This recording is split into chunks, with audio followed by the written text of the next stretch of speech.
I'm going to show you how to add the tail hair. I went ahead and built my tail already and cut my pieces for the hair of the tail. What I'm going to do is just go one piece at a time and slip these through my daring needle. And you're going to be adding these just to the base of the tail. I kind of work my way around here. So I'm going to put that through and I'm just going to tie a knot. That's going to hold this in place. I'm going to tie it tight so that way the base of this is small. Okay, and it's going to look like that. I'm going to repeat these steps for each piece of this tail hair.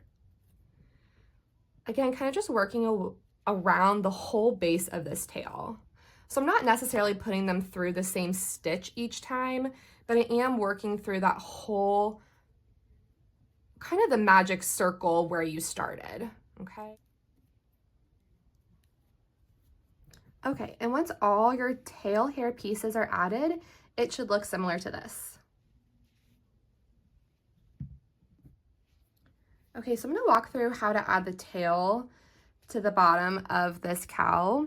You're gonna take that final row that we worked, and that's gonna essentially be the top of this, giving it a little extra room to fold down. We're gonna be working between rows 8 and 9. So I'm gonna be working right here. And we're just gonna go ahead and start sewing this on similar to how you would the arms. You're gonna make sure you go around in that circle, really getting into each stitch of the tail. That's gonna help hold it in place the best.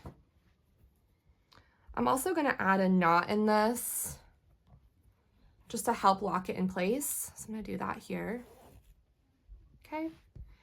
And working around the base of the tail, again, just kind of going around in a circle.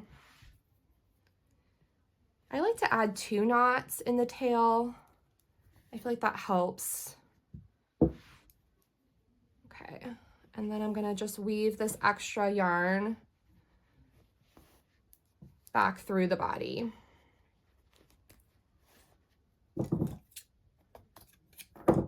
Okay, so once the tail is added, it should look like this.